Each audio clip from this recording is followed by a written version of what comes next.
So, continuing again on the root locus thing. So, we just left with a couple of rules.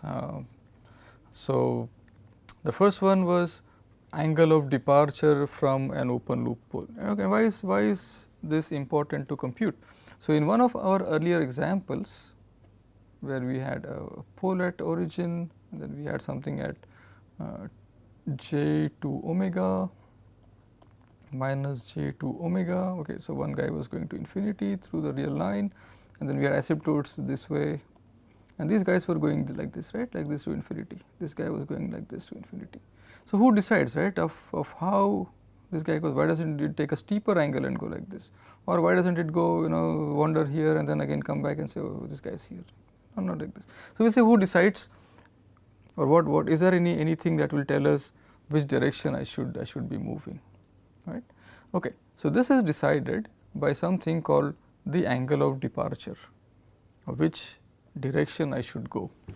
Okay. So, the angle of departure, the formula says is the following, right, the phi of p from an open loop pole. Let us say I am just looking at one pole under consideration, is again it should satisfy the angle criterion, right. So, all the time we are just looking at this one, that 1 plus k times g s times h of s is 0. So, all this criterion, all we do is just try to satisfy this criteria, right, nothing else, or just that the magnitude criterion and the angle criterion, as simple as that. Okay. So, the angle of departure is given by again this angle criterion. So, a little modification of that plus phi. Okay, what is phi? Say I am interested in some pole and this phi is the net angle contribution to this pole by all other open loop poles and zeros. Okay. Now, this is for pole, right, I go away from a pole and then I end up at a 0. So, I arrive at a 0. So, which direction do I arrive? Do I arrive along the axis or do I just do some circular behavior or whatever? How do I arrive? That is also important, right. So, the angle of arrival is again defined similarly. Okay. So, let us try to understand what this means and say draw a little picture here. So, let us say I have 6 poles and 1 0 and I am interested of how does P5 move. Okay. So, let us get a little scenario here.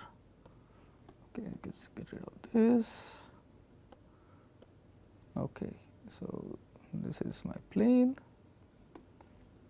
and say, well, I have, let me call this P1, I have P2, P3, P4 and say I have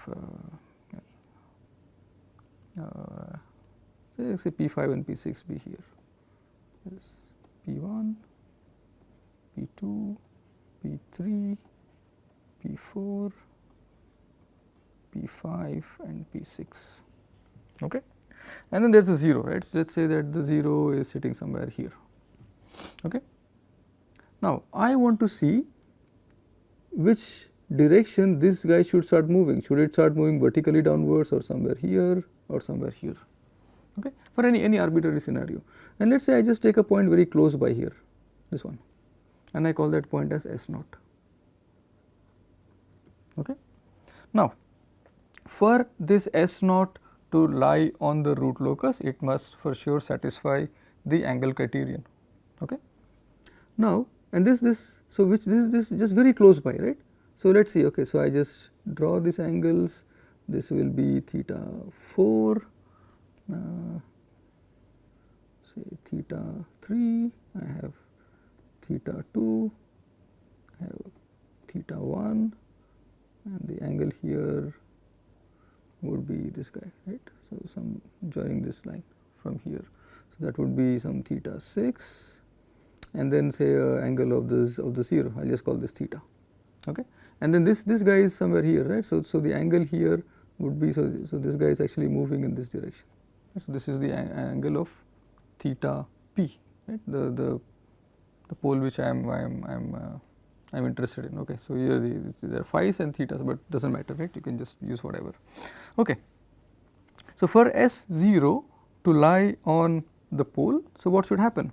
That the sum of all these angles should again be multiples of 180 degrees. So, how is the angle criterion look like? The angle of the 0 is just theta and then I have angle of all the poles, that is theta 1, theta 2, theta 3, theta 4, I have this little theta p, and theta 6 is again plus minus 180, and 2q plus 1 blah blah blah.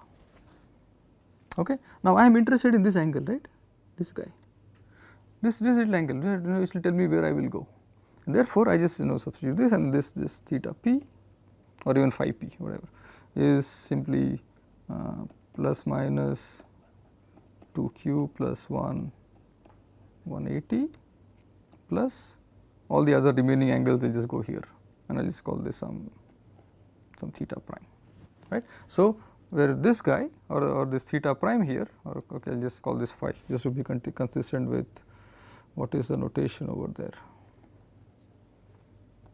For all the others you can see, okay. So, this phi is the net angle contribution to this pole by all other open loop poles and zeros, right. So, that is how I compute this theta p.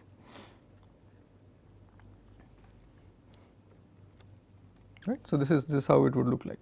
So, this phi is the angle of the zeros minus all the angle of the poles, and this is how I get it, right. It's kind of straightforward to look at it, right. And again, because S0 is very close to the departure point or the pole, this will be the departure point, and as S naught tends to the pole P5, well, that particular angle contribution will become 0, and then this, and then the other poles or the angle contribution by the other poles will satisfy the angle criterion, because I am not moving, I am just at that pole, and that is the limiting condition as S naught goes to S5. But S naught being very close to S5, how do I compute the angle? Well, that is just by this phi over here, this guy. Similarly, I could even do for a 0, right. It's exactly the same procedure what I would do for a 0. Take the 0 and you can just compute, take a point just to the left or right, or top or bottom of the 0, and then the angle could be computed kind of quite easily. Okay. So, we do an example.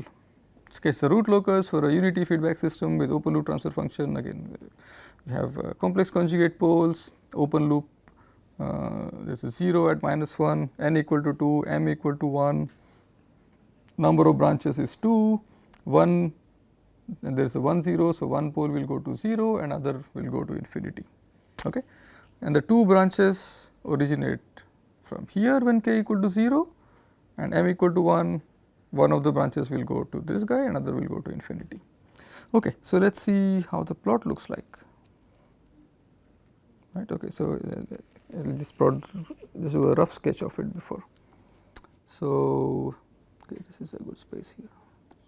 So, I have a 0 at -1, and my poles are here -2 plus J3 and -2 minus J3, a pole here and a pole here. So, I just want to see which direction this move, but before that, well, let me do the first rules, right. Which point is on the real axis? I know that when I start from k equal to 0, I am here, k equal to 0, I am here, k equal to 0, I am here. Now, just look at this, there is nothing here, right. So, this point would not, this region would not be on the root locus, right, there will be nothing here.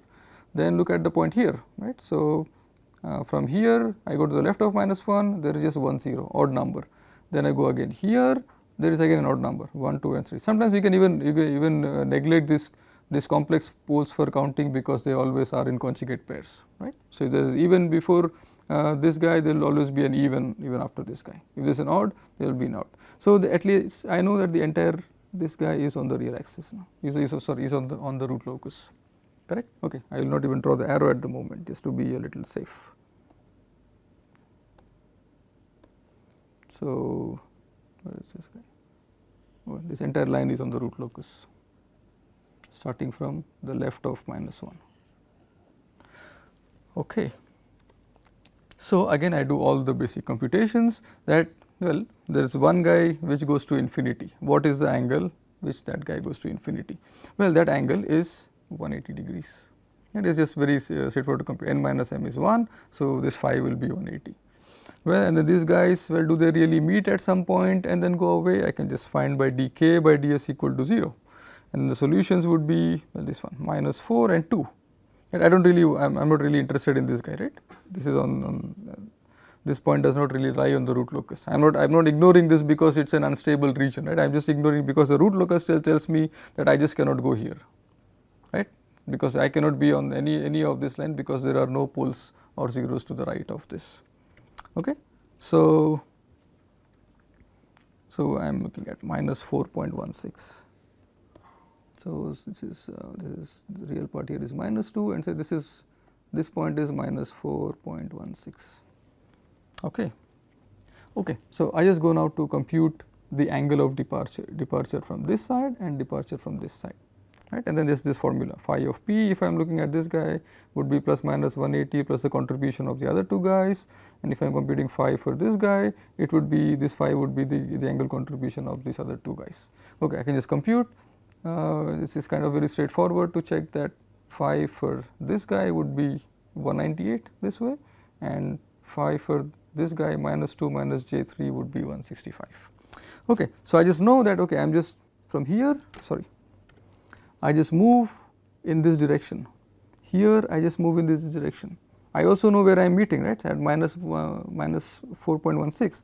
So the locus will start from here, will come here, will come here, and therefore the directions would be something like this.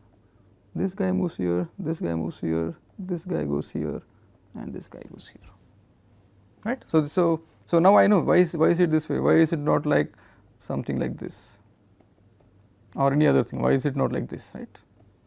So this angle tells me how it behaves.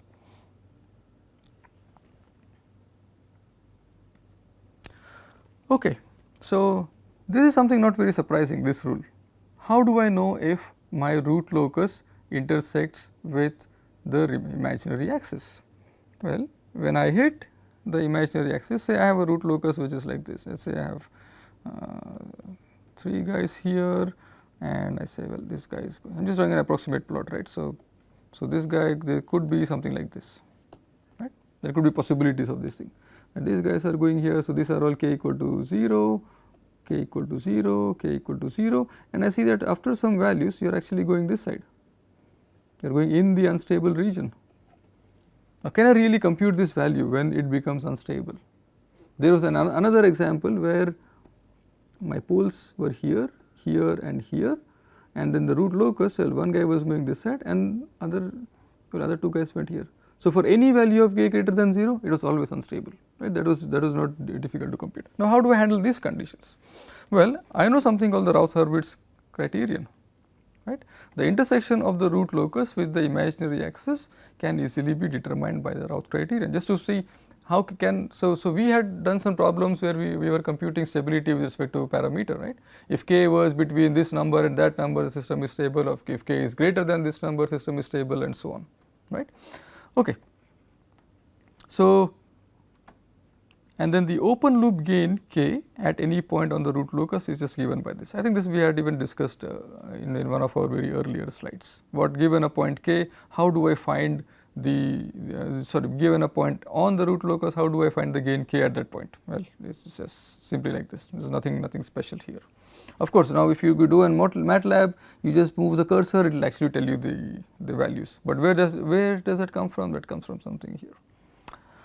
Okay, so just to do another example, so we have g of s is k, I have a pole at the origin and 2 other poles which are complex conjugate minus 4 plus j4 and another pole at the origin. So I start from here, so I have a pole at the origin and I have 2 poles here. So this is minus 4 plus j4 minus 4 minus j4, and this is the origin in the sigma and j omega axis. Okay, so there are 3 branches, all of these things will go to infinity because there are no zeros. Okay, so which points of the real line lie on the root locus? Okay, so this is fairly obvious because at any point if I go to the left of 0, I look at the right, there will always be odd number of poles, so 1 until I reach here, and after that there will be 3.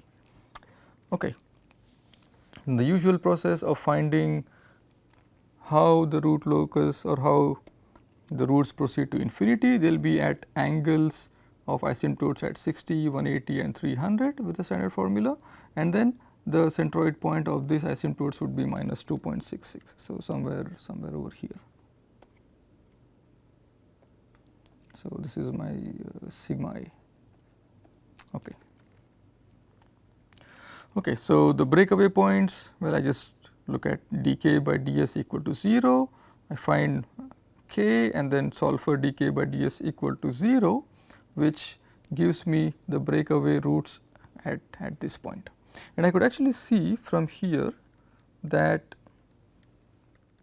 these points are very unlikely to be on the root locus, right. So, so look at this minus 8 plus minus j. So, I am somewhere here, right. Then what do my asymptotes suggest is that, well, I am at 60, 180 and 300. So, which is at an angles like over here, right. So, this is where, so it shows that I should actually be moving towards the asymptote. So, somewhere in this direction, right. So, there is no way that I could reach these points based on the location of the poles, the centroid point and the asymptotes. Okay. So, for sure that even though dk by ds equal to 0 gives me a solution, these points will not lie on the root locus. You could also test this by the angle and the magnitude criterion. Okay. Now, I am looking at the angle of departure at these guys. So, angle of departure would be computed by so this angle and this angle. So, that should be straightforward to compute. So, this angle would be the angle at minus 4 plus j4 would be 45 and minus 4 j4 would be plus 45. Okay. Now, since these are moving in this direction and the asymptotes are towards the right of the imaginary axis, there could be chances of these guys meeting the imaginary axis. So, let us see if that is true. Okay. So, I write down the characteristic equation and I have 1 plus k s square plus 8s plus 32 and I draw the route table. So, 1 32 8 k, this would be 8 minus 8 times 32 minus k by 8. Okay. So, what happens when, say, when does this guy go to 0? This guy will go to 0 when 256 by 8 minus k equal to 0, or for a value of gain k equal to 256, I have this entire row equal to 0. Okay. Now, let us see how the auxiliary equation looks like. So, I have 8 s square plus k equal to 0 or 8 s square plus 256 equal to 0, which gives me s equal to plus minus j square root of 32, and this is the value of omega where it will cross the imaginary axis. So, this will be at somewhere here square root of 32 in the positive direction, square root of 32 in the negative direction, right. So, this gives me a lot of information now that there are no breakaway points, the root locus will actually cross the imaginary axis and it will actually do it this way, right. So, the angle of departure was minus 45. So, it will initially tend to move this way, and this is square root of 32 on the j axis, and then it just asymptote this way.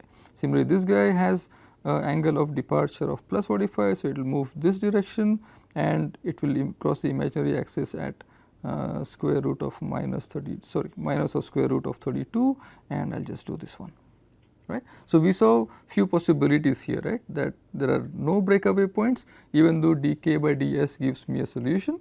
Second is to explicitly compute the angle of departure, right, and also to see exactly where the root locus meets my imaginary axis, and this is where the route table was very useful for me, right. So, if I now want to have a problem where I say, well, what are the values of gain k for which a system is stable? I will say, well, for values of gain k between 0 and 256, my system is stable, and for all other values it might go to the unstable region. So, I have a bit better understanding now of the relative stability in terms of the gain k. Okay. So, So that's about it, and this guy is kind of straightforward. Right? We'll just keep on moving to the left until it reaches infinity. Right? Very straightforward route for this guy. So to summarize module 5, we have learned construction routes for the root locus techniques. We also knew now does the system go to instability, and next when we meet, we'll do lots of things on the frequency response of the system. Now we were interested in what happens when time goes from 0 to infinity or the gain goes from 0 to infinity. We will see what happens with changing frequency, right. So that we will do in the next module. Thank you.